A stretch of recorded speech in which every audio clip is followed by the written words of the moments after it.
Olá pessoal, você que está aí no canal do Armelim, obrigado. Hoje nós temos aqui uma surpresa fantástica para vocês, um assunto de extrema importância para o varejo e conduzido por uma pessoa que vem de longas datas, aí, com uma experiência incrível. Antes de falar um pouquinho sobre esse assunto, né, que nós vamos falar sobre o controle de estoque, focado na perda que nós temos dentro do varejo. E eu queria fazer uma provocação, fazer uma analogia. Eu vi falando com uma psicóloga, e eu vi uma analogia que eu traduzi isso por perdas, né? E aí ela mostrou lá no vídeo dela que tem uma goteira, né? De repente uma goteira, e essa goteira está fazendo um lamaçal ali, fazendo aquela bagunça, aquela sujeira toda e tal. E aí acontece que nós temos a primeira pessoa que chega ali é o que nós chamamos dos alienados. É aquele que não tá aí com nada. Então ele vai pisando em cima daquilo, faz sujeira, esparrama o barro para todo lado. E esse é o colaborador que nós chamamos que não tá preocupado com o resultado. E aí depois nós temos um outro tipo de profissional, que é o que são os bem-intencionados.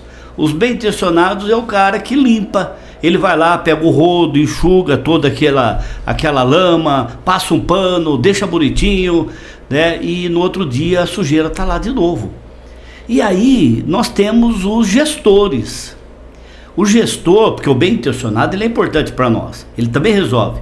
Mas o gestor, depois que ele limpa o ambiente, o que ele faz? Ele olha para cima.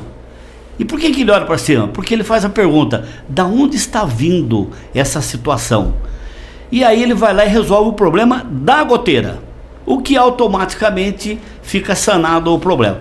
E essa analogia dá para a gente pensar na questão da perda, né? Porque nós temos aquele colaborador que eu posso falar que é o alienado, aquele que não está nem aí com perda, não está preocupado com os resultados, ele não tem nenhuma noção do que está acontecendo, né? Para ele não faz diferença. Mas se você parar para analisar que os bem intencionados, estou falando dos líderes e dos gerentes, né, que vão lá e ficam resolvendo. Tá, mas você está resolvendo, mas todo mês está aparecendo o mesmo indicador. E aí quando você pega o gestor, ele fala: gente, se nós não formos lá na raiz, nós não vamos resolver o problema da perda, nós vamos ficar enxugando gelo. E para falar desse assunto aqui, nós estamos trazendo uma pessoa que eu tenho um respeito muito grande por esse profissional.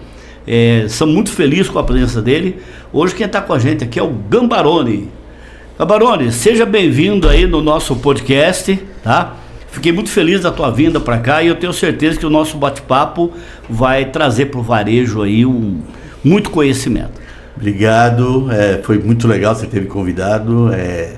Eu gosto de bater papo e acho que podcast é a melhor forma da gente fazer isso. E perdas é uma coisa que a gente hoje trabalha forte, né? Eu acho que é um dos grandes pontos de melhoria de resultado dentro do varejo, é você reduzir perda. E tem muita coisa para falar, é onde você fala com os colaboradores lá de baixo, com líderes, com gerentes. Então é um assunto interessante. A maior parte do dinheiro do varejo está lá no estoque. E às vezes você sente que os colaboradores não entendem que o estoque é dinheiro. Maravilha. Gambaroni, antes da gente entrar nessa área aí que vai ser show, fala um pouquinho, quem que é o Gambaroni? Bom, eu comecei a trabalhar, eu me formei em 83 em análise de sistemas, né? Me formei aqui em Campinas, e aí comecei a trabalhar na Itautec. E lá na Itautec em 85 eles começaram a montar o primeiro PDV automatizado. Então, até então a gente só tinha caixa registradora, e aí nós começamos a montar PDV. Então eu entrei para essa área de automação comercial em 85, e aí trabalhei na Itautec 15 anos. Depois, pela Itautec, trabalhei dentro do Sonar em Portugal há muito tempo, e um ano lá desenvolvendo sistemas, implantando loja, automatizando loja. Aí voltei para o Brasil. Aqui no Brasil eu tinha clientes muito bons, como Pão de Açúcar, como Eldorado, e junto com esses clientes a gente foi criando muitas soluções, TEF, EDI, fomos desenvolvendo sistemas, né, colocando cada vez mais tecnologia dentro das empresas. E até que eu fui trabalhar na RMS, que era uma grande fornecedora de software para gestão, né, de supermercados, ERP. Trabalhei bastante tempo na RMS, e através da RMS tive contato com boa parte dos varejistas do Brasil, né, dos supermercadistas. E quando foi pela RMS também voltei para Portugal, fiquei lá dentro, automatizamos supermercados na Espanha, em Angola. E aí quando eu voltei para o Brasil, eu já queria estar fazendo alguma coisa minha. E uma das coisas que eu sempre senti falta no varejo era uma área de um software ou uma tecnologia para planejamento, controladoria e melhoria de processos. Então aí a gente, em 2010, final de 2009, nós montamos a GS Retail, e através da GS Retail, meu primeiro cliente foi o Jade, em Bauru. Tá. E junto com o pessoal do Confiança... Já deu o Supermercado Confiança. Supermercados Confiança. A gente começou a desenvolver uma ferramenta para controladoria, para planejamento comercial, que é o que hoje a GS Retail comercializa, e junto com isso, todo um trabalho de consultoria em 4 grandes áreas, basicamente. A principal delas é a prevenção de perdas, a gente chama de gestão matricial de perdas. Eu tenho uma área de melhoria de resultado, que a gente discute um pouco mais planejamento estratégico, crescimento e tudo mais. Tem uma área de gestão de despesas, né? Então dentro da DRE a gente analisa os pacotes de despesa, faz benchmark e identifica oportunidades. E tem uma área de gestão de receita, né? Melhoria de receita, que trabalha muito nessa parte de precificação, definição de objetivos, metas, negociações com fornecedores, contratos, acordos. Então, hoje a empresa trabalha muito forte nessa visão de melhoria de resultado, atacando forte o controle de estoque, a gestão de perdas e a gestão de despesas e o EBITDA, vamos falar assim. Maravilha. Tá. Nós vamos deixar aqui no rodapé do vídeo aí o contato da GS Retail, e aí vocês vão poder conversar com o Gambaroni e tirar dúvidas e até mesmo contratá-lo para a tua empresa. Tá aí o contato aí da GS Retail para vocês poderem falar com o Gambaroni na hora que vocês sentirem essa necessidade aí. Gambaroni, essa analogia que eu estou fazendo aqui, que eu fiz sobre a goteira, né, ou perdas, né, é uma realidade que a gente vive dentro do varejo, né? Do varejo, eu de cada 100 pessoas que eu tenho dentro da minha loja, eu tenho 80 pessoas que eles não entendem o processo, e também não dá para culpá-los por isso, eles são lá na operação, mas depois nós temos umas 15 15 ou 17 que é na liderança, e depois eu vou ter 2 ou 3 que são gestores. Então isso é um padrão. Com a melhoria que aí é que vai começar a mostrar que dá para a gente melhorar muito o resultado de uma empresa trabalhando esse prevenção.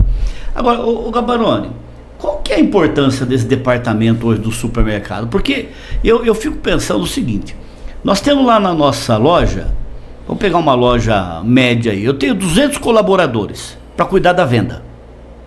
Que representa, para cuidar do meu lucro, que nós estamos falando aí 3, 4, 2, dependendo da loja, 5 e tal. E eu tenho uma pessoa, às vezes, para cuidar da minha perda, que nem sabe quanto é. Porque eu tenho falado muito isso no varejo. Pior do que você ter uma perda de 10% na empresa, é você não saber quanto é. Porque se eu souber que a minha perda é 10%, eu vou montar uma estratégia e vou acabar com ela. Agora, quando eu não sei quanto é, né? Isso é uma situação que faz com que o empresário ele se perca, né? Eu não sei, então não dói, né? E é interessante quando eu falo assim dessa coisa da dor de dono, porque como nós temos ainda muitos empresários que ainda estão gerenciando a empresa pelo saldo da conta bancária. Ou seja, se eu estou pagando meu fornecedor e está sobrando dinheiro, é porque a empresa está bem. Mas na verdade está sendo corroída lá por baixo, né? E aí quando chega lá em cima não tem mais o que fazer, né? E aí a gente fala desse prevenção, a gente vai falar mais especificamente do controle de estoque. Mas na sua visão, Gambaroni, qual que é a importância disso para o supermercado? Veja, a perda, a gente costuma falar muito isso, ela tem a capacidade de dobrar o seu resultado. Uma loja no final deixa 2%, 3%, a redução da perda pode fazer ela deixar 5%, 6%. Tá? Ou seja, o que você tirar da perda, ela vai direto para o lucro. Vai direto para o lucro, entendeu? É Perfeito. O que mais está relacionado. Eu costumo dizer para o pessoal o seguinte: se você tem uma perda acima de 4, primeiro você tem que medir.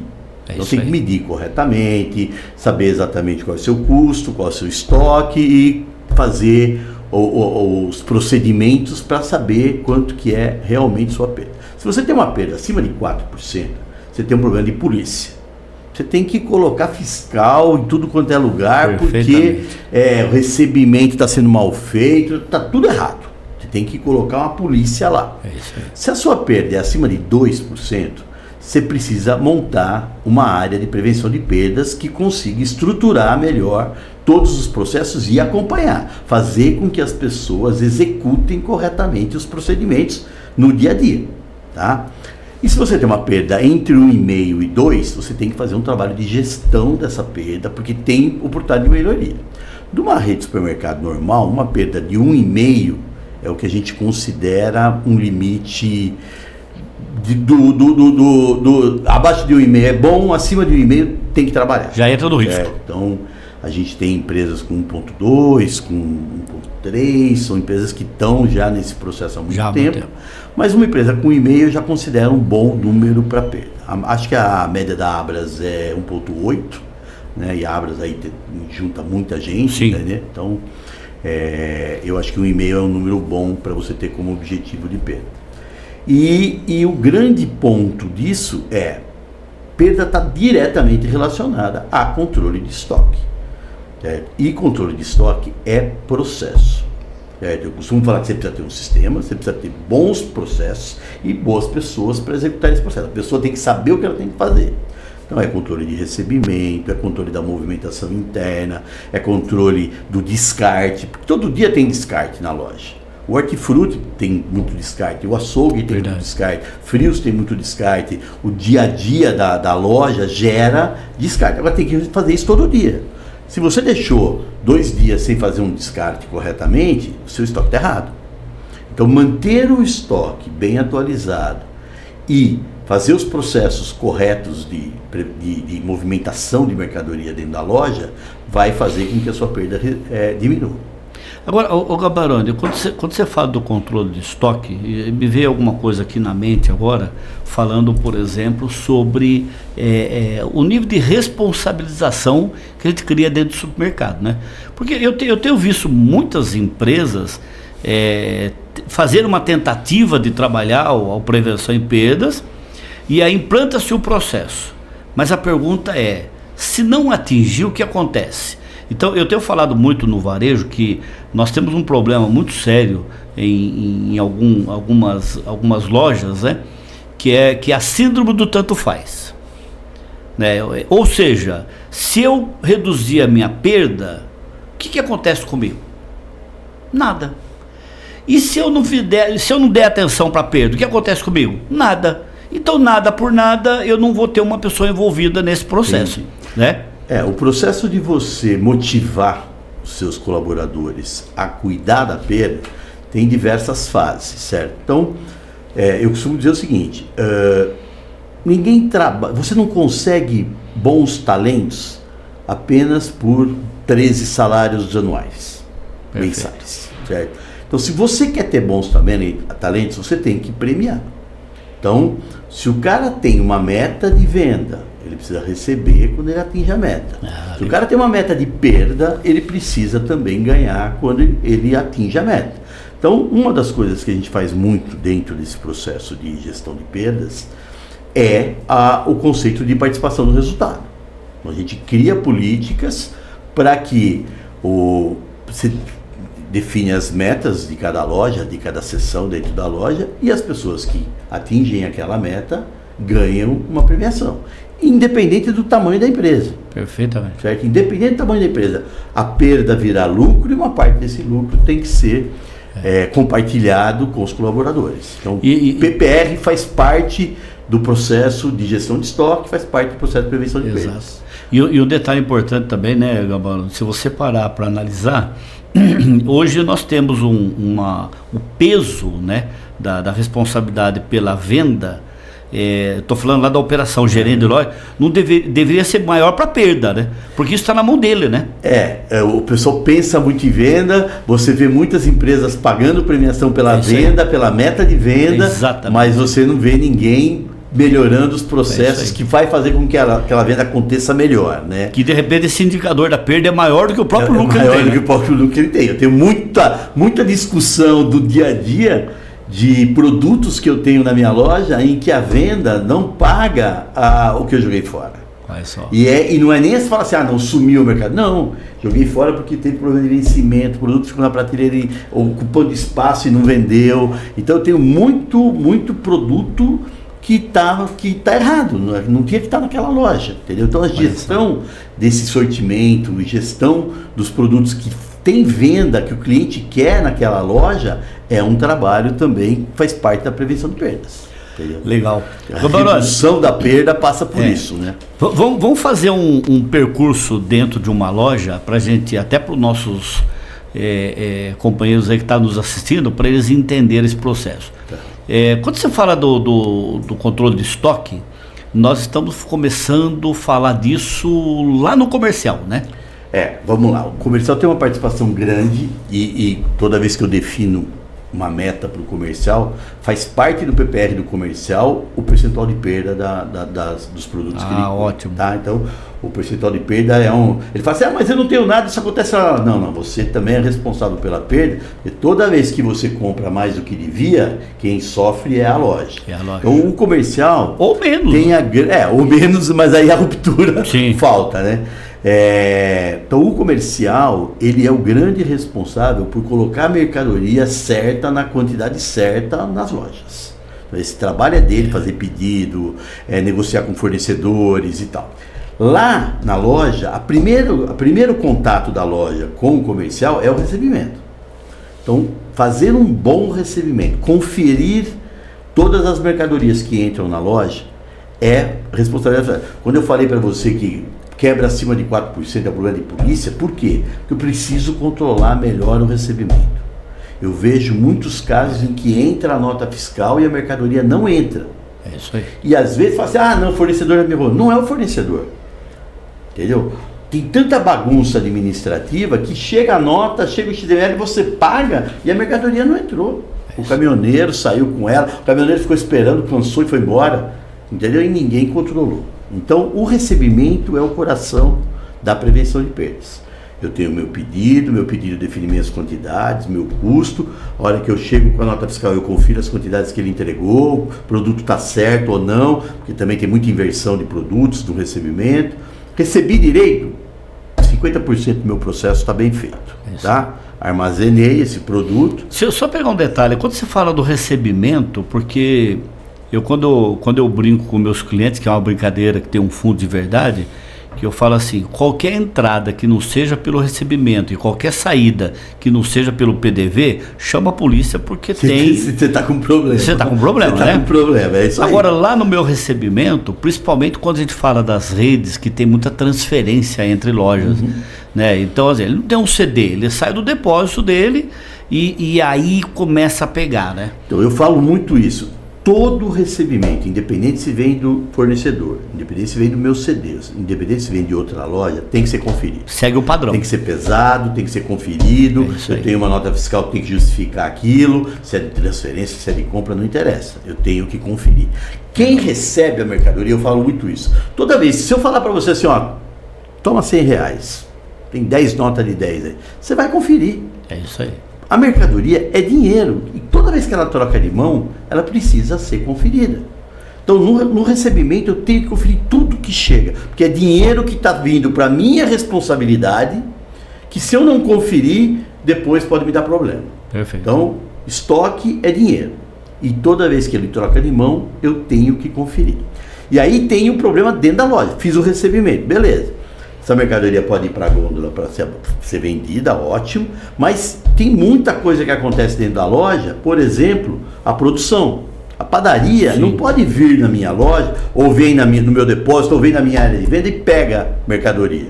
Às vezes eu vejo, por exemplo, um refeitório, O cara do hortifruti fez aquela banca maravilhosa, colocou aqueles tomates vermelhinhos, empilhadinhos, escolheu os melhores lá. Aí vem a menina do refeitório e pega 12 quilos de tomate da gôndola, que tá ali pro cliente levar. Perfeito. Tá bonitinho, ela vai lá e destrói a gôndola.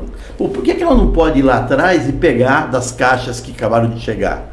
Então esse tipo de processo também atrapalha muito. Então as pessoas todas na loja têm que entender que o estoque que está na gôndola é para o cliente. Se esse estoque está feio, eu tenho que trocar. Se esse estoque está bonito, eu não posso ir lá e destruir, entendeu? E processos como baixa para refeitório, baixa para produção, a padaria vai lá e pega as mercadorias da gôndola, falta mercadoria, não registra. Aí no final do dia do inventário vai dar quebra na mercearia e a padaria que levou farinha, levou trigo, levou tudo para lá e não registrou nada. Então todos esses processos de movimentação interna têm que ser muito bem controlados e têm que ser muito bem registrados, vamos poder, porque aí eu consigo medir corretamente qual é o estoque, qual é o custo de cada departamento. E a área de prevenção de perdas, na minha visão, o grande trabalho dela é garantir que esses processos são bem feitos. Garantir que o recebimento é bem feito, garantir que a armazenagem é bem feita, então câmera fria, essas áreas de perecível toda, ele tem que ir lá todo dia, tem que olhar se está lá bem arrumada. Quando chega uma carga nova, uma nova carga de Danone, de presunto, de mortadela, eu tenho que pegar o que está lá no fundo, trazer para frente, limpar aquela área do fundo, levar o que chegou novo para cá. Eu tenho que fazer o que a gente chama de FIFO, né? Isso. Primeiro produto que entra, primeiro que sai. Se eu não controlo direito isso, vai me dar quebra. Sim. E a prevenção de perdas, ela não tem que fazer, ela tem que garantir que as pessoas estão fazendo. Isso é um ponto legal, eu acho que a gente compartilha da mesma opinião. Eu tenho brigado muito no varejo, porque no organograma da empresa, o prevenção, ele é um departamento de apoio. Perfeito. De quem é a responsabilidade pela perda? É gerencial. É da operação. É da operação. Mas já que você não vai conseguir dar conta de fazer isso sozinho, nós vamos pôr o departamento para te ajudar. Para te ajudar a controlar o seu setor, né? É isso aí, é bem isso. E eu tenho visto que às vezes o pessoal acaba delargando tudo por prevenção. Por prevenção, exatamente. Então não é assim, a prevenção está ali para ajudar. É isso aí. Ela tem que garantir que os funcionários entendem do processo, ela tem que garantir que os funcionários executam os processos, e toda vez que um funcionário tiver dúvidas, a prevenção está ali para explicar. Então ele tem que conhecer os processos, certo? Agora, deu perda, o gerente é responsável, debaixo do gerente o líder é responsável, sim, debaixo do líder as pessoas que manipularam aquela mercadoria são responsáveis. Todo mundo tem responsabilidade pela perda dentro da loja, inclusive a prevenção, porque ela tem que entender por que deu perda. É isso aí. Ela tem que saber explicar por que deu perda. Ele é o gestor que vai analisar de onde está vindo isso, né? É isso aí. Ele não vai ser aquele que vai limpar o chão, né? É isso aí. Então a gente tem que montar os procedimentos de tal forma que todas essas pessoas se envolvam e entendam o que estão fazendo. Entendeu? Esse é o principal desafio. Agora quando você fala, só voltar um pouquinho lá no Compras, que me veio uma situação aqui, onde o comprador, ele acaba recebendo a informação, que eu já estou falando de prevenção com estruturado já, né? E quando ele passa a informação para o comercial, aí o comprador, ele pode cometer um outro erro, que é, com medo da perda do produto, ele causar a perda da venda. Então essa é uma briga boa que a gente tem muito. Quando você começa a pressionar muito todo mundo por conta de reduzir perda, o cara acha que não expor, não comprar, guardar o produto, aí, deixar o produto feio na banca e deixar o bonitinho lá dentro da câmera fria, ele acha que isso resolve a perda, mas aí ele perde venda. Entendeu? Então é uma briga, sempre, né? uma briga, e o bom senso, a gente tem que ensinar a eles o bom senso, entendeu? Olha, por exemplo, se eu pego uma área de FLV, de hortifruti, com uma perda de 3,5%, 4%, eu brigo para eles exporem mais. Melhora isso. Eu posso chegar até uns 5,5%, 6%. Então, faz uma exposição melhor, aposta mais em produto. Isso é uma briga também, nas reuniões de perda a gente discute muito isso. Agora, se eu pego um açougue com 5%, falo, gente, vocês estão limpando demais essa carne, vocês estão fazendo alguma coisa errada aqui, não está entrando no recebimento. O açougue tem que ter 2% de perda, entendeu? E ainda mais tem açougue, tem pessoas que embutem dentro do rendimento uma certa perda na bisteca, em alguns produtos que você sabe que tem um trabalho maior, né? Sim. Mas os cortes mais elaborados. Isso, você tem que administrar isso. Então, o cara da perda também não pode ser um cara avesso à venda. Ele tem que olhar, porque eu tenho que cumprir a meta de venda e tenho que deixar a perda dentro do limite dela, entendeu? Deixa eu trazer um caso aqui muito bacana de aprendizados, né? Você aprende com os erros dos outros, né? Um líder de hortifruti, ele tinha uma pressão em cima dele muito forte, porque a perda dele estava alta. E aí, de repente, a perda dele equalizou, ele ficou dentro do que a empresa pedia e tal. E um dia eu conversando com o comprador, por acaso eu vi que ele estava com um monte de nota assim no bolso, né? Eu falei, essas notas que você tem no bolso, o que é isso aí? Ah, não, isso aqui é bonificação. Porque aí, olha o que o líder fazia. Ele pedia pro comprador, falou assim, cara, eu vou perder 10 caixas de melão, faz um favor para mim, vê se você consegue lá para mim uma bonificação. Só que eu não podia dar entrada na nota. Eu falei assim, gente, mas tá tudo errado, porque você está maquiando a perda. Eu não preciso falar que eu não tenho perda para dizer que eu estou bem. O fato de ter a perda quer dizer que agora eu tenho um caminho para seguir, né? E aí, não sei, né?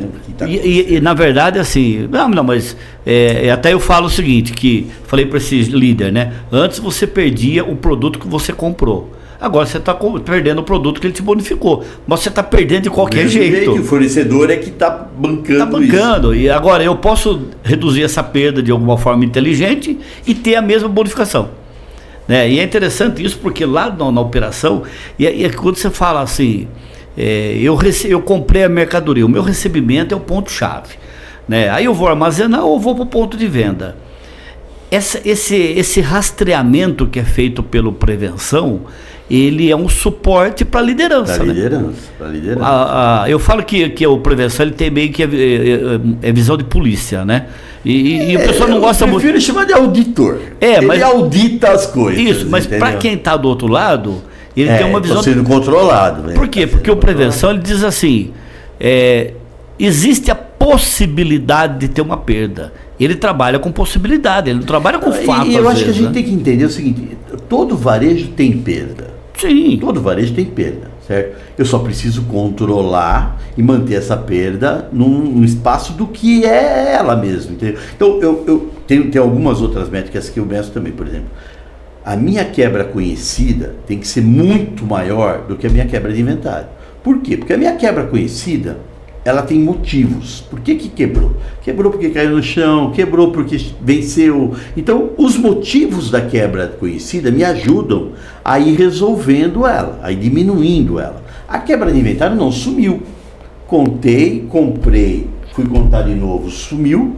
Eu não sei o que aconteceu com aquele produto. Então, eu tenho que ter uma quebra de inventário cada vez menor e uma quebra conhecida cada vez maior. Quando a quebra conhecida chega num 80%, 70% da minha perda, eu estou bem controlado. A minha perda não vai ser mais 4%. Ela vai estar perto do meu 1,5%. Aí eu vou trabalhar a quebra conhecida para fazer ela chegar no 1,5%. Então, um dos grandes trabalhos que a gente tem é de separar quebra conhecida de quebra de inventário. A quebra de inventário está muitas vezes associada a roubo, mas ela também está muito associada a erros operacionais. Mamão papaya versus mamão formosa, o cara registrou errado, principalmente quando eu tenho balança no caixa, eu tenho problema da carne, sobra sempre a 100, falta carne nobre, aí tem problema da balança. Então eu tenho muitos problemas que geram quebra de inventário. Sim. Mas quanto mais eu registro ela como quebra conhecida, no dia a dia, eu vou sabendo que, olha, eu limpei demais essa carne, sobrou 2 quilos de alcatra, lanço lá.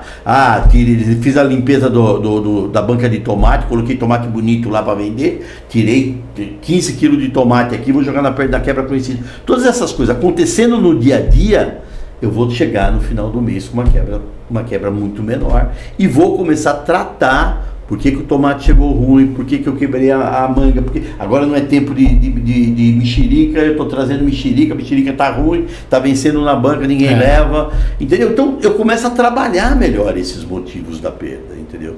E a quebra de inventário vai cada vez ficando menor. Entendeu? Então eu acho que isso ajuda muito, e a prevenção, ela tem isso na cabeça, ela sabe que essas coisas têm que ser monitoradas e que todo dia tem que ter perda. Então a gente tem lá monitores que eu fico olhando lá na central da empresa, se hoje lançaram quebra conhecida no açougue, se hoje lançaram quebra conhecida no se vendeu bolo de fubá, porque se não vendeu bolo de fubá hoje é porque não produziram. Ah, mas por que não produziu o bolo de fubá? Então a perda de um lado e a ruptura de outro são aquelas coisas que, por exemplo, produto da curva A, eu tenho que vender todo dia. Sim. Se teve algum dia que não vendeu, é capaz desse produto estar parado no depósito. Isso é uma perda. Isso é uma perda. Entendeu? Então eu tenho que trabalhar essas coisas que estão acontecendo no meu operacional de cada loja para poder melhorar minha venda e reduzir minha perda. Que é o grande objetivo do operacional. São muitos detalhes, né? E eu acho que essa é uma visão do prevenção, quando as pessoas querem enxergar o todo e aí eles se perdem, né? Cara, o todo é resultado, né? Ele tem que ir aprendendo, entendeu? Então, por exemplo, quando você tem está fazendo um trabalho de prevenção de perdas, já está mais estruturado, e você começa a pagar premiação pelo resultado, entendeu? Esse cara já está entendendo que ele precisa vender mais, que ele tem meta de venda, e que ele precisa quebrar menos porque ele tem meta de quebra. Então ele não pode deixar o produto parado no depósito com medo da perda, porque ele precisa vender mais. Ele não pode também fazer coisa errada com os produtos que chegam, jogar na câmera fria de qualquer jeito. Perfeito. Você anda às vezes nos depósitos das lojas, você vê aquele pilha de caixa, a caixa lá de baixo está esmagada praticamente, aquilo é perda. O cara não pode deixar isso acontecer. O gerente da loja, o encarregado do setor, o cara da prevenção de perda, que anda no depósito e vê isso, tem que mandar arrumar na hora. Tira isso daqui, faz uma pilha melhor, coloca em outro lugar. Essas atividades, essas ações, tem que estar acontecendo no dia a dia. Isso. Aí eu consigo começar a ter uma perda menor. Ô, Gabarano, eu acho que eu poderia compartilhar aí com o público, que é uma falha terrível que eu vejo nas lojas, quando a gente fala do ajuste da perda, né? Eu tenho no físico 100 unidades, mas eu vou no meu sistema, tem 80. Tem 80. Ou seja, ou o contrário, eu tenho 100 no meu sistema, vou lá no físico, só tem 80. A gente trabalha muito com o conceito de inventário, né? Aí a prevenção de perdas, esse processo de inventário é uma responsabilidade da prevenção de perdas. Então, eu tenho lá meu calendário de inventário, eu costumo meio que forçar com que todas as sessões de perecíveis façam inventário todo mês, pelo menos um inventário por mês. Perfeito. E as sessões de mercearia, perfumaria, bazar, você faça um rotativo no máximo de 3 meses. Né? Perfeito. Então todo mês eu tenho inventário. E às vezes, quer dizer, na mercearia você faz inventário, tem uma equipe que faz inventário praticamente todo dia, o cara chega 10 horas da noite, fica até 6 horas da manhã e vai contando. Conta a bebida, depois ele conta chocolate, depois ele vai contando os diversos grupos de produto, de tal forma que em 3 meses ele contou tudo aquilo. E eu gosto muito também quando eu conto o mesmo grupo de produtos em todas as filiais. Ótimo. Né? Acontece simultaneamente. No depósito, em todas as filiais. Perfeito. 1 ou 2 dias de diferença, mas eu conto em todo mundo. Por quê? Porque muitos dos problemas de perda, perdi nessa loja, sobrou naquela. O cara entregou o pallet errado. Ficou no depósito, quebrou na loja. O cara mandou a nota e não mandou o pallet, entendeu? Então esses problemas, que também são problemas operacionais, geram perda, mas é uma perda que se compensa. Então é importante contar tudo junto. Não deixar para contar separado. E aí essas compensações o próprio sistema ou os analistas fazem e entendem o que está acontecendo, aonde estão os grandes problemas. Mas o inventário é o processo que eu diria para você assim, muita gente acha que, terminei o inventário, acabou o meu problema. Atualizei o inventário lá, meu estoque está legal. Não é verdade. Acho que o inventário é o começo de uma nova fase. Eu conto aquilo e vou olhar para as diferenças. Né? deu diferença na carne, deu diferença no hortifruti, deu diferença na mercearia, produto de alto risco, como é que está meu produto. Então o inventário me ajuda a mostrar quais produtos, quais departamentos têm problemas e a gente precisa investir mais no próximo ciclo para resolver esses problemas, entendeu? Ele faz parte do processo. A responsabilidade é da prevenção de perdas e do gerente da loja. Eles é que tem que estar analisando os resultados, cobrando das áreas ações, né, para melhoria, e aquilo vai fazer parte do resultado da loja naquele mês. E nós vamos olhar para o PPR dele, sim, se ele cumpriu ou não cumpriu a meta. Eu acho que é importante enfatizar isso para o nosso público, que nós estamos falando de um rotativo na mercearia, eu gosto muito dessa linha de raciocínio, de a gente fechar em 90 dias esse grupo, né, que é um grupo grande de produtos. E algumas vezes também, essas lojas que tem muito perecível, frios também precisam, frios de fornecedor próprio, que tem código EAN, sim, também é importante fazer rotativo, porque é muito produto. É verdade. Muito produto. E eu acho que também, por exemplo, em alguns casos, o perecíveis ele fecha o mês, porém alguns setores, eles acabam até, às vezes, sendo até semanal. Né, o caso do açougue e o hortifruti. Mas uma coisa... Quando o cara fala para mim que ele faz inventário toda semana, eu acho que ele não está controlando nada. No fundo, eu costumo dizer o seguinte: tanto para açougue quanto para hortifruti, e mesmo para perecível, tipo presunto, mussarela, fatiada, essas coisas todas, você fala, faz isso uma segunda-feira de manhã, ou um domingo, entre domingo e segunda, que é o momento onde você tem o menor estoque. Exatamente. Fácil de contar. É isso aí. Você consegue limpar até a sessão, tudo, fazer tudo direitinho. Conta e aí também assim, não no último dia do mês, nem na última semana do mês. Conta na penúltima, sei lá, pro dia 20, dia 23, por aí você conta. Se você contar todo dia 23, você vai ter você começa a ter um parâmetro, né? Bom, né? E você vai estar contando esses produtos quando eles têm o menor estoque possível. Sim. Entendeu? Às vezes dia 28 a loja está abarrotada, está preparada para o final do mês. Então não é bom contar. É isso aí. Assim, deixa para contar dia 23, que você já está... Não chegou as mercadorias, você consegue limpar a área, câmera fria. O próprio movimento da loja, né? Ele proporciona isso também, né? Proporcionar isso. Então, fazer esses inventários mensais nessas sessões, fazer uma vez por mês, para mim, é ideal, e analisar o resultado. É isso aí. Entendeu? Se eu consigo analisar o resultado, pegar os itens de maior quebra e contar de novo, ou identificar o que aconteceu, eu chego no final do mês com um inventário ótimo. Eu queria chegar num ponto com relação a essa questão da escala, né, das datas do inventário, porque eu falo como gerente de loja, né, ou como qualquer gestor. Se a responsabilidade dela é minha, né, primeiro eu preciso entender que existe um processo, que é o que você falou, lá do compras, do recebimento, da armazenagem, do abastecimento da loja, manipulação. Agora, eu como gerente, se eu percebo que eu estou tendo uma perda em algum departamento, eu posso sair desse meu pedestal, meu pedestal, e falar, filho, eu vou contar picanha todo dia. É isso aí. Eu acho que essa conscientização é que faz a diferença. Não, e quando você percebe que o seu roubo é de picanha, é de contrafilé, é de filé mignon, é de carne nobre, você coloca uma câmera lá e fica olhando. O que a gente mais pega é roubando picanha. Sim. Entendeu? Uma câmera ali, você ajusta naquela gôndola ali e você resolve o problema. A maior parte das lojas hoje tem monitoramento, né? Monitoramento por câmera e tal. E pronto, você resolve o problema ali. Ah, não peguei nada ali. Pô, então aí vamos olhar o recebimento, vamos olhar a armazenagem, vamos olhar o que está acontecendo, porque não está saindo na quebra conhecida. É isso aí. Né? Se não está saindo na quebra conhecida e não está saindo com roubo de cliente, vamos olhar o recebimento.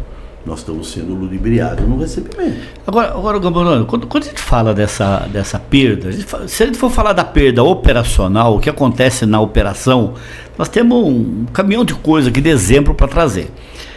Mas vamos no foco do negócio, vamos falar de resultado. Quando você diz assim, você não mede, Se você não mede, você não vai gerenciar. Não vai gerenciar. Se você mede, então você vai ter o resultado. Às vezes eu chego num cliente e você inicia um trabalho fazendo uma medição e aparece lá uns números absurdos, né? E ele fala assim, não, mas esse número está errado. Ótimo. Esse é o que nós temos hoje. Então onde é que está o erro disso aqui? Então vamos trabalhar em cima dele.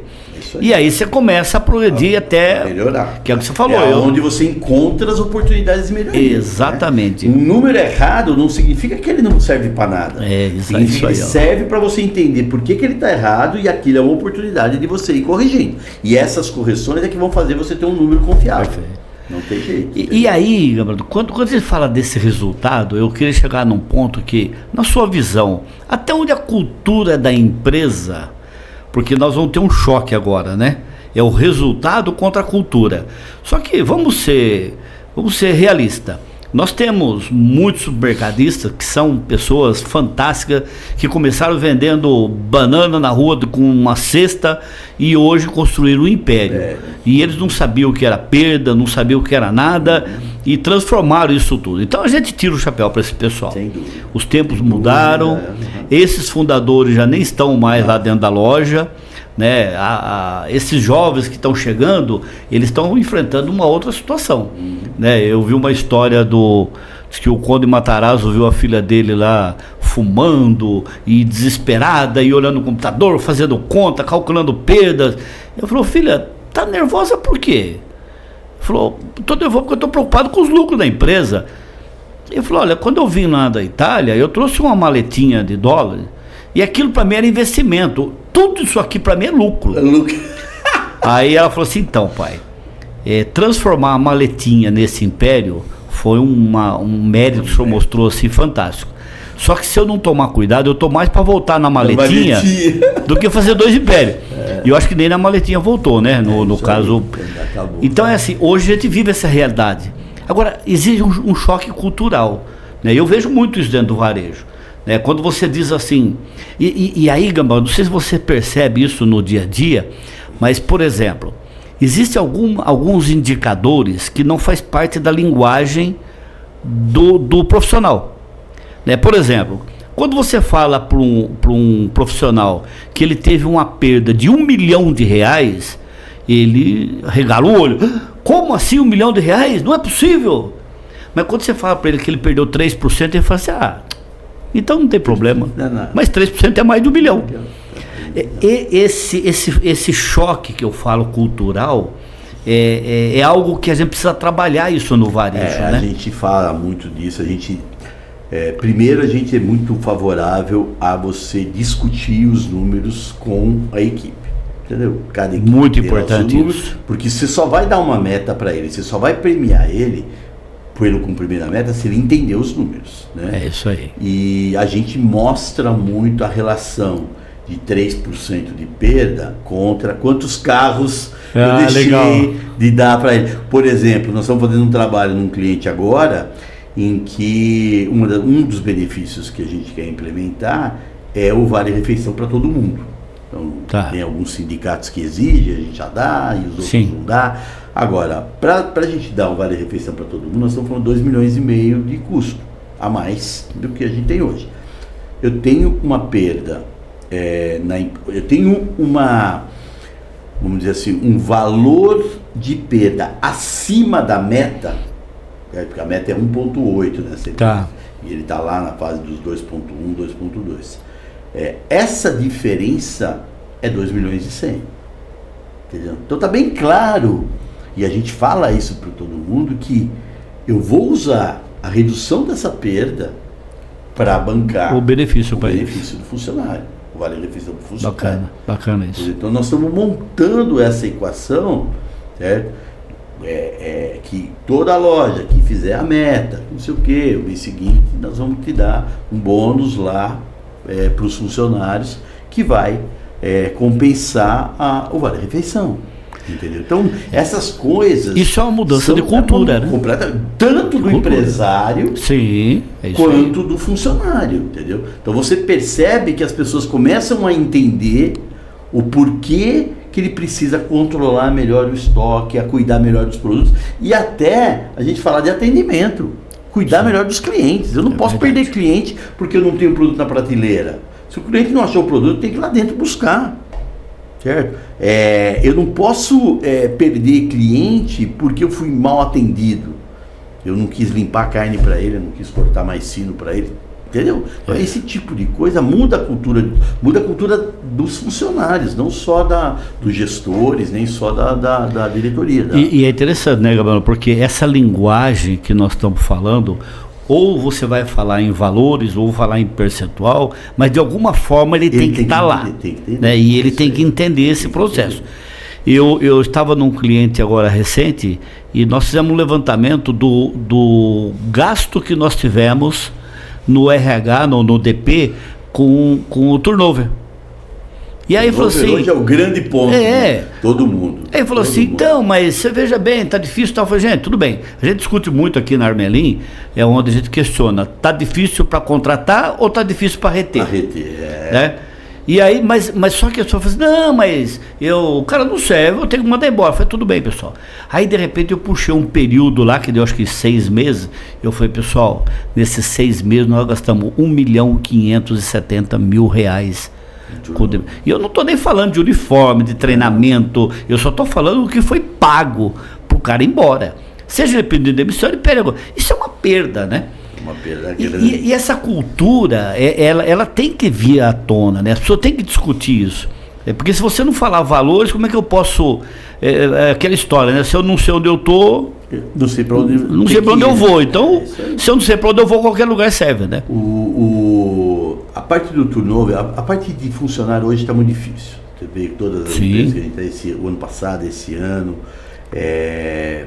está muito difícil de contratar. Você já tem empresas pensando em fechar os domingos, fechar na segunda-feira, que é um dia ruim de movimento. Já estão se antecipando aos 5x2 já, né? 5x2, estão discutindo o quanto que o 5x2 onera, o quanto que ele melhora. Tem vantagens e desvantagens nisso tudo, né? De qualquer forma, você tem que tentar manter o funcionário não é satisfeito, ele tem participativo, ele tem que se sentir parte do todo. E para ele se sentir parte do todo, você tem que estar bem integrado, ele tem que saber o que ele está fazendo, por que ele está fazendo, entendeu? Por que a gente cobra dele isso e qual é a participação dele no bolo. Ele é uma peça dentro de uma engrenagem maior e ele tem que entender onde ele se encaixa. E é difícil você trabalhar prevenção e perdas sem ter uma pessoa engajada, né? Pessoas engajadas. Todo mundo tem que estar engajado. Eu vejo muitas vezes numa empresa que, amanhã é dia de inventário. O cara não vem trabalhar. Porque ele sabe que aquilo vai dar trabalho. Ele não interessa se ele vai prejudicar o companheiro dele, se ele vai prejudicar o dono da empresa. Mas ele simplesmente não vem trabalhar porque amanhã é um dia de muito trabalho. Ele não quer fazer. Então essas coisas a gente precisa enfrentar. Não tem jeito. Ô Gabarano, você comentou aí sobre a questão do inventário, né? O inventário dentro do controle de estoque e apuração de resultado é uma das ferramentas que é fundamental, né? Mas hoje você entende que além do inventário nós temos algumas ferramentas que estão lá no controle de recebimento, né? Mas em termos de ferramenta nós estamos falando desde o pedido, né? Porque se não tem um radar, se não existe uma forma de você comparar isso antes de chegar na empresa. Você tem hoje controles em cada fase. Sim. Então, um pedido bem feito, você consegue medir. Eu tenho ferramenta hoje, que se o cara fez um pedido errado, aparece lá na tela do chefe dele. Perfeito. Olha, se o cara fazendo um pedido errado aqui, ou eu coloco uma trava nele, ele vai ter que pedir autorização para alguém para fazer um pedido errado. E muitas vezes você tem uma oportunidade no pedido. Você também vai ganhar dinheiro comprando mais e melhor. Mas eu preciso envolver mais pessoas, entendeu? Então a gente tem maneiras de controlar isso. No recebimento, hoje você tem muita forma de, entendeu? Eu sei que eu tenho controle de portaria, eu sei que as notas entraram, qual fornecedor entrou, relatórios do que foi recebido. Então o sistema te ajuda muito a gerenciar esses processos, entendeu? Então eu diria que a gente tem muito mais ferramenta para prevenção de perdas hoje do que precisa. Aliás, tem muita gente vendendo um monte de ferramenta que Meu Deus, não precisa. Entendeu? É verdade. Você não precisa. tem diversas ferramentas aí que não são necessárias, e você vê as pessoas investindo na ferramenta e não investindo nas pessoas. É isso aí. Entendeu? Não investindo no controle, no processo. Não adianta comprar uma ferramenta se você não tem um bom processo e pessoas capazes. Aquela ferramenta tem que vir ajudar a uma pessoa a aumentar a produtividade dela para executar aquele processo. Ferramenta por ferramenta não serve para nada. Então... E tem muito, né, Bagão? Tem bastante. Nossa, eu tô vendo uns jovens que são rápidos, né? Na tecnologia, e aí de repente ele vai lá, ele faz uma planilha. É uma coisa que te leva a nada a lugar nenhum, né? Isso aí. Eu vejo até porque não tem um material humano, massageando o número. Eu costumo falar que está massageando o número. Exatamente. O cara pega lá o indicador, ele cria diversas outras formas de olhar para aquilo, só para mostrar que não é aquele indicador que está errado. Não é isso. É o que eu falei dos bem intencionados, né? O bem intencionado é aquele cara que fica massageando o problema. Aparentemente está resolvendo, mas não é produtivo. Deixa bonitinho hoje, amanhã vai fazer tudo. Volta de novo e tal. É isso aí, não tem jeito. Então, massagear o indicador, ele está ali não é para penalizar ninguém, é para indicar alguma coisa. Ele tem, você vai lá fazer um exame médico, você recebe o resultado do exame médico, está lá, ó, a faixa de idade tanto, seu indicador tem que estar entre esse e esse, tá bom, se não está bom, tá ruim, você tem que fazer alguma coisa, seu médico vai te receitar alguma coisa. A perda é a mesma coisa. Você tem um indicador, ele está mostrando, você entendeu o que aquele indicador significa? Pô, tá dentro do limite, tá ótimo. Não tá dentro do limite, o que nós precisamos fazer para melhorar? Abre o indicador, desmembra ele e vai entender onde está o problema, entendeu? Não dá para ficar massageando. Eu vejo muita gente massagear número, massagear número. Aí vai para as apresentações para a diretoria com os números tudo massageado. E não explica o que aconteceu, não ataca o problema, e aquilo lá no mês seguinte vai vir igual de novo. Entendeu? E vai ficar anos e anos cuidando daquilo. É isso aí. E o principal mantém. A perda, exatamente. Chega no final do mês, o resultado foi bom. Ô Gabriel, quando você fala do plano de incentivo, eu gosto muito disso, e isso não é pelo dinheiro, mas nós temos que admitir que você tem que motivar essas pessoas de alguma forma a nos ajudar. Eu dei o exemplo que você falou, uma parte daquilo que nós vamos reduzir, vamos transformar esse benefício para o colaborador. Isso aí. Esse plano de incentivo, ele envolve toda a categoria, né? Normalmente... Cada um com a sua responsabilidade. Cada um com a sua compra, operação... Normalmente você tem... vamos pensar numa rede de supermercado, certo? A gente costuma começar pelos compradores, né? Pelos gerentes da loja, pelos encarregados de seção. E depois para a equipe, certo? Então, eu tenho praticamente 3 fases de incentivo. E cada um deles tem os seus indicadores. Por exemplo, quando eu pego um comprador, a meta dele tem que ter lá uma ponderação entre a venda, a margem, a quebra e a negociação de verbas.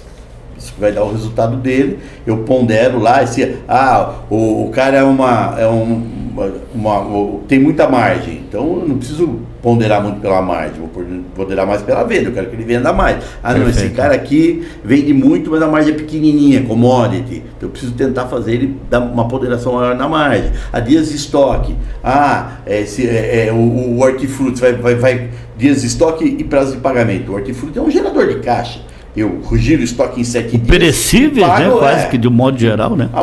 Frios hoje está difícil, entendeu? Eu às vezes tenho 40 dias de frio e pago em 21.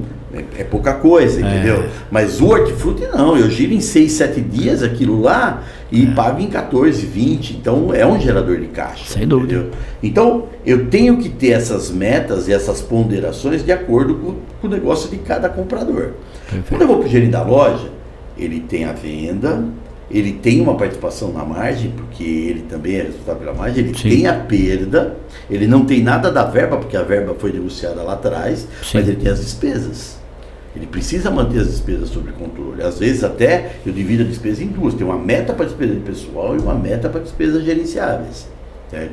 Então eu vou fazer a continha dele no final do mês e vou ver qual que é a premiação dele. Normalmente a gente fala de premiação semestral, que você discute todo mês, mas paga no final do semestre, ele atingiu o todo, né? Dá tempo dele recuperar, dá tempo de você corrigir, é um período melhor e uma média, e aí também ele recebe uma bolada maior, porque nós estamos falando de 6 meses, né? Quando eu vou para o encarregado do setor lá, o que eu quero desse cara? Que ele não deixe faltar. Então a ruptura interna, né, que é aquela mercadoria que tem na loja, está no estoque da loja, mas não está na área de venda, tem que chegar perto de zero. A quebra, ele tem que controlar a quebra e ele tem que controlar a venda. Então a venda faz parte para todo mundo, né? Então venda, quebra e ruptura interna tem que ser os indicadores que esse cara tem que estar focado. Entendeu? E para a equipe, o que eu pago para a equipe? Pô, a equipe toda, se eu fiz a meta de venda, ou a venda de imagem, se a loja foi bem, o setor dele foi bem, absenteísmo. Se não faltou, vai receber sua premiação. Sim. Pô, faltou 2 faltas, 3 faltas sem justificativa, perdeu. Entendeu? Então eu tenho que criar prêmio, vamos dizer assim, para coisas que aquele cara, que eu preciso que ele dê importância para aquilo. Entendeu? Então o processo de cálculo das premiações é um processo bem justo, vamos falar assim. Eu digo para ele o que eu quero que ele seja bom, aonde eu quero que ele foque a atenção dele, entendeu? Concentra a energia dele. Para ele uma coisa que também ele vai gostar de receber. Eu aqui na Armelinha a gente tem um programa onde nós estipulamos como prêmio 25% do salário dele, do salário bruto. E ele é trimestral. Ou seja, na verdade, ele ganha um salário por ano. É um 14º salário que ele concorre durante o ano. Né? E a gente percebe que as pessoas elas despertam interesse por isso. Né? Mas eu falo para você que o dinheiro ele nunca foi ele é uma mudança de fora para dentro ainda. Né? Mas ele é um estímulo. Ele é um estímulo. Sim. E eu diria para você o seguinte, ele é um incentivador do cara a se preocupar com o resultado. Eles olham o resultado todo dia. Bater a meta de venda? Meta de venda bateu esse mês, meta de margem bateu esse mês, meta de quebra, painel à vista, gestão à vista, isso é legal. Coisas lá, o cara acompanha, o cara da loja vai lá no refeitório dele, tem uma televisãozinha que fica passando como é que tá a quebra da loja. Como é que tá a venda da loja, tá faltando, precisamos, entendeu? Então isso ajuda muito as pessoas a se envolverem. É isso aí. Eles entendem, eles é quase como uma formação de novos gestores, entendeu? Porque ele começa a olhar pro que ele está perdendo ou pro que ele está ganhando, entendeu? E aquilo incentiva o cara até a querer ser um líder. Ele sabe que o líder tem mais responsabilidade. Eu vejo muitas vezes empresas, ninguém quer ser líder. O cara, não, eu tô aqui, sou açougueiro, o negócio é cortar carne, não vem aqui me dar um trabalho de ter que apresentar resultados. Cuidar de gente. Entendeu? Cuidar de gente, cuidar dos outros, treinar os outros. Não quero saber disso.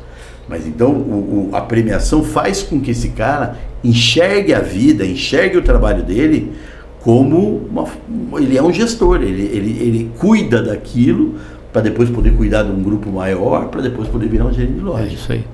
Eu tenho visto também, Gambaroni, eu comentei agora recente, né, num podcast, que eu coloquei na nossa página, onde eu estava dizendo o seguinte, que as pessoas,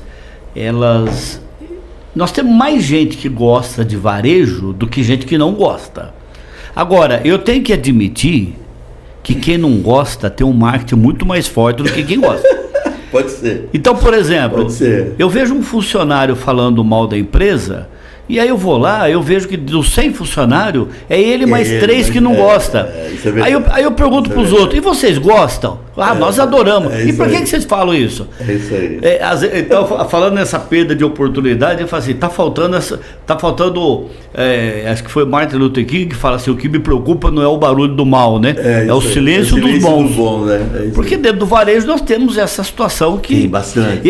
Você mandou aqui pra gente uma frase, né, que você gosta muito, que o talento não se compra com 12 salários, né? Isso é uma coisa que eu vi numa palestra, me marcou muito. E realmente, se você quer uma pessoa de talento, você tem que premiar. Não adianta você cobrar do cara inteligência, iniciativa, participação, para pagar o salário, 12 salários, 13 salários no final do ano, entendeu? Ele quer mais. Todo mundo que tem essa... E essa geração é pior ainda, né? Porque a gente se contentava em ter um bom trabalho, um bom emprego. ficar numa companhia 15 anos era uma coisa, né? Hoje o cara quer ser escutado, ele quer que as ideias dele sejam discutidas, sejam postas em práticas, e ele quer receber, ele quer ganhar mais, ele está sempre querendo. Então, você tem entusiasmo na geração nova, mas é um entusiasmo diferente do nosso. Não dá para simplesmente cobrar entusiasmo de um cara porque você está pagando o salário dele. Tem o seu valor, mas não é só isso que ele quer. Eu recentemente fui fazer uma palestra e era um grupo de gestores. E eu fiz uma pergunta para o grupo, né? Falei, pessoal, o que vocês pensam sobre esses jovens que estão vindo pro mercado, né? E aí eu nem tinha terminado minha pergunta, aí já começaram, cambada de vagabundo, ninguém quer nada com nada, é tudo preguiçoso, ninguém tem interesse. Eu falei, calma pessoal, deixa eu terminar minha pergunta primeiro. Aí silenciou. Eu falei, eu não estou falando dos funcionários, eu estou falando dos nossos filhos. Aí reinou aquele silêncio, né? Então, veja bem, são jovens inteligentes. Então, tá vendo? Quando a gente muda do lado da mesa, a gente consegue enxergar diferente. E eu acho muito importante essa visão para falar do prevenção e perdas, porque se você não consegue enxergar, por exemplo, a visão das pessoas que estão no varejo, eu não sei se você concorda com isso, Gambara, mas o supermercado ele é muito exposto. Para ele faturar 6 milhões, ele tem que abrir a vida dele para o público todo. Nós temos indústria aí que faturam 30 e você não sabe nem que ela existe. Né? O nosso caso é diferente, nós estamos no meio do público e tal. E uma coisa que confunde muito quando a gente fala de perdas é que as pessoas elas têm uma visão que todo aquele dinheiro que entra no PDV lá é tudo do dono. Né? Mal sabe ele que, se bem trabalhado, nós vamos conseguir tirar uns 3% daquele negócio. É isso aí. Não é? É isso aí.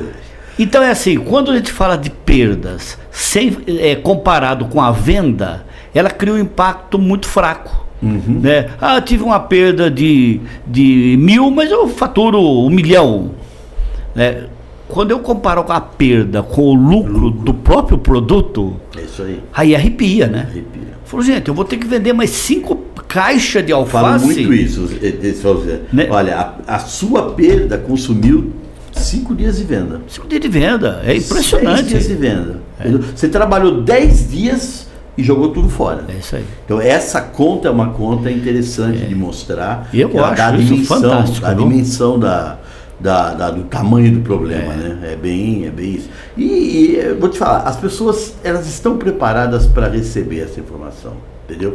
O que você precisa é colocar elas de uma forma organizada e bonitinha e mostrar para elas o que elas podem fazer para diminuir esse problema, entendeu? Então, dá trabalho, precisa ver. Uma das coisas que a gente fez, e eu aprendi isso com outras consultorias, né? Porque quando eu comecei a trabalhar com o sistema, a gente fez o sistema de controladoria, de planejamento e tal, a gente tinha uma ferramenta interessante, né?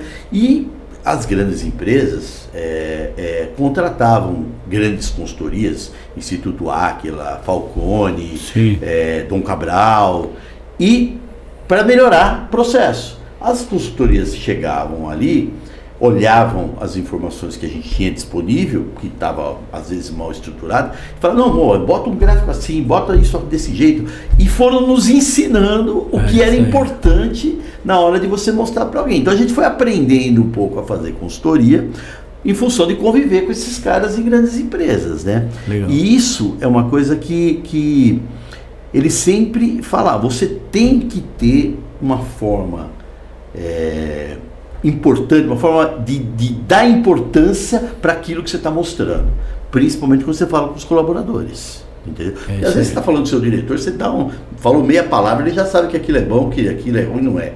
Mas quando você fala com os colaboradores, você tem que dar aquela importância, você tem que mostrar para ele o que aquilo custa, ou o que aquilo vale, entendeu? Às vezes fazemos isso com venda, entendeu? A gente tem um monte de sommelier lá numa dos clientes nossos, os caras ficam trocando lá, vendemos um Barca Velha, vendemos um whisky X e tal, legal pra caramba. Mas, por exemplo, vendeu 2 Barca Velha no ano passado. Na reposição, o valor que eles venderam aquele Barca Velha não comprava os 2 novos.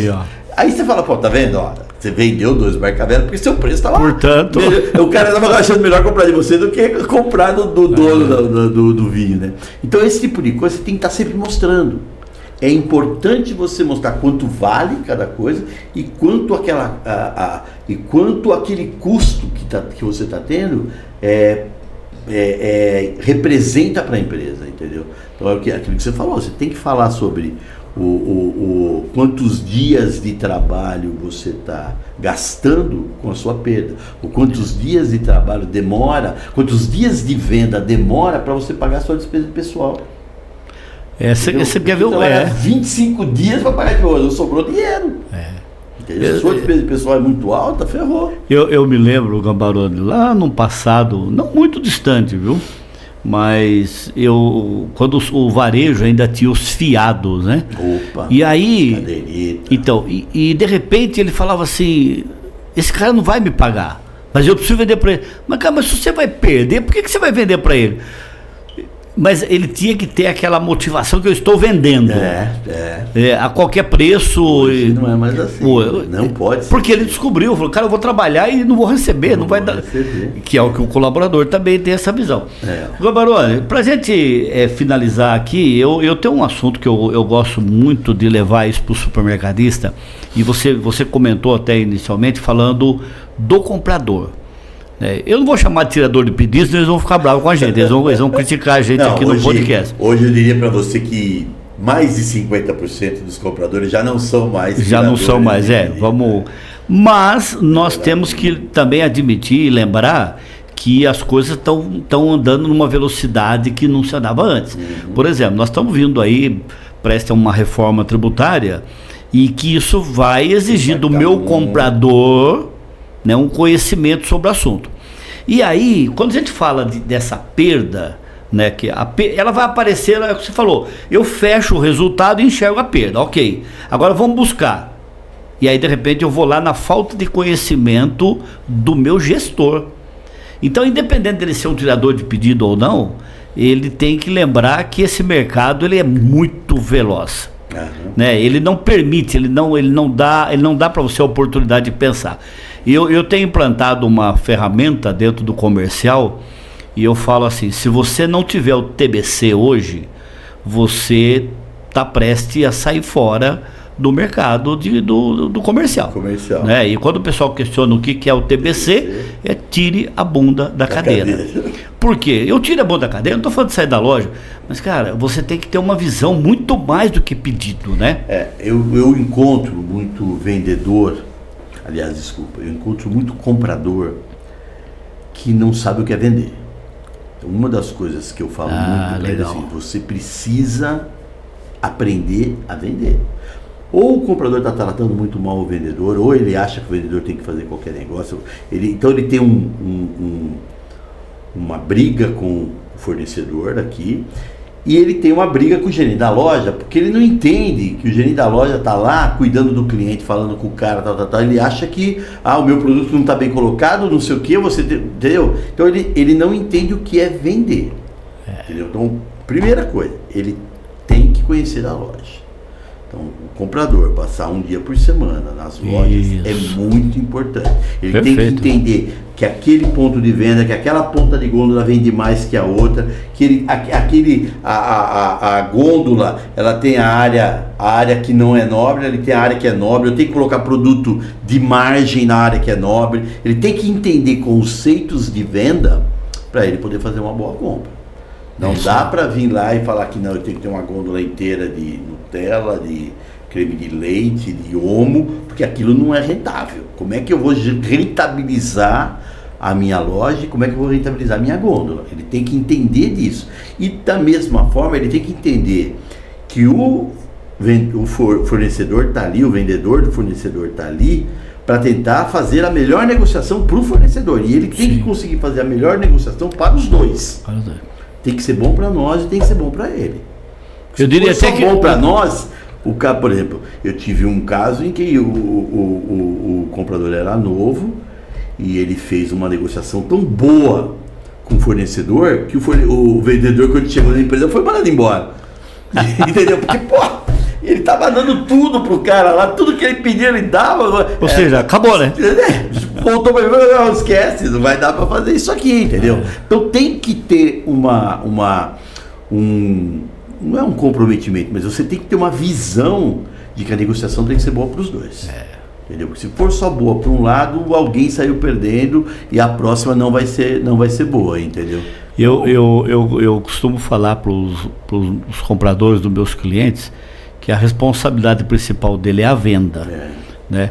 E o meio é a compra. Claro que para você fazer uma boa venda, você tem que fazer uma boa compra, né? E às vezes eles perguntam assim, o sistema está apontando aqui que eu vendo 10 unidades, eu posso comprar 15? Você pode. Depende, não sei qual que é a tua experiência. O que você vai fazer com os outros 5? O que você vai fazer com os outros 5, né? E de repente surpreende, né? Mas essa visão do comprador, e voltando no foco da perda, ela é fundamental, porque é o start disso tudo, né? E hoje é preocupante, por exemplo, quando você fala até a parte de gastronomia, né? Se eu não tenho lá uma receita bem definida no meu sistema, não tem controle de estoque. É isso aí. E aí a coisa acaba se perdendo. Putz, Gambaroni, que sensacional, cara. Nós ficaremos aqui horas e horas falando. Nós vamos fazer isso mais vezes. Isso é porque não estamos trazendo os cases que acontecem no dia a dia, né? Sim, porque história, tem muita coisa. coisa. Se fosse contar as histórias, não, aí muita história. Vira o... Mas, Gambaroni, fala para o nosso público aí, dá um recado para eles, o que você acha que eles têm que fazer para melhorar essa... Vamos lá. Que recado você daria para o supermercadista hoje? Hoje, para o supermercadista médio, grande, eu diria que a gente está vivendo um momento bom, né? Nós estamos, o supermercado, eu concordo. Depois da pandemia, a gente criou um negócio melhor, né? Nós melhoramos muito os supermercados depois da pandemia, e o que a gente precisa fazer agora é realmente controlar estoque. O estoque e as pessoas são as duas ferramentas mais valiosas que a gente tem para transformar tudo isso em venda. Eu tenho que controlar as pessoas, está num momento difícil hoje. Não é só pela mudança do comportamento dos nossos funcionários, tem muita mudança de comportamento dos clientes. Eu vejo em grandes cidades hoje o cliente querendo cada vez menos ir no supermercado, porque a mercadoria chega na casa dele. Então eu preciso que a minha loja seja gostosa, eu preciso que os meus funcionários atendam bem, e eu preciso ter mercadoria de boa qualidade, que seja a mercadoria que o meu cliente quer comprar, entendeu? E que tenha a melhor qualidade possível. Então acho que o grande investimento do varejista hoje, do supermercadista hoje é qualidade, pessoas, atendimento e tal, e entender qual é o cliente que eu quero vender, para quem que eu quero vender. Eu acho que é isso que vai fazer com que as lojas evoluam e com que você consiga rentabilizar, consiga colocar valor naquilo que você está vendendo. Muito bom, perfeito. Pessoal, é um gigante, muita informação. Gambaroni, obrigado, cara. Fiquei muito feliz de você ter vindo aí. E eu vou deixar aí aberto as portas aí falando do varejo com o Armelim, porque o nosso objetivo é esse, é levar para o varejo as nossas experiências. Muito bom. Nós fazemos parte de uma geração, que é a geração de ferro, e que nós temos muita coisa para passar para esse pessoal. A nossa geração criou muita coisa. Criou-se muita coisa, exatamente. Passar para frente isso. E eu acredito muito nesse varejo, acredito nas pessoas. A Armelim, ela tem como slogan a evolução do varejo, melhorando a qualidade de vida para as pessoas. Muito bom. Se você não tiver qualidade de vida, nós não vamos melhorar. Né? E é tudo que você colocou pra gente aqui, focado aí nesse assunto de perda, que é um assunto de muita importância aí pro varejo. Cuidar disso. Tá? Eu vou deixar um presente para você aqui, um livro aqui autografado do Celso Armelim, até dizer o que eu aprendi com o varejo. Olha que beleza. Tá? É então, isso aí. E o varejo é uma coisa maravilhosa para nos ensinar. É isso aí. A nossa vida aprende muito realmente com o varejo. Mas olha, está aberta a nossa porta aqui, a hora que você quiser, qualquer coisa que leva para o varejo, que traga conhecimento, nós vamos estar aí à disposição. Obrigado, viu? Se você precisar também, estamos juntos. Obrigado, pessoal. Aguardo vocês no próximo podcast, hein? Nós vamos trazer aqui uma pessoa aí fantástica falando um pouquinho sobre sucessão familiar. Vai ser muito legal. Isso é um assunto que vai chamar muita atenção também. Obrigado.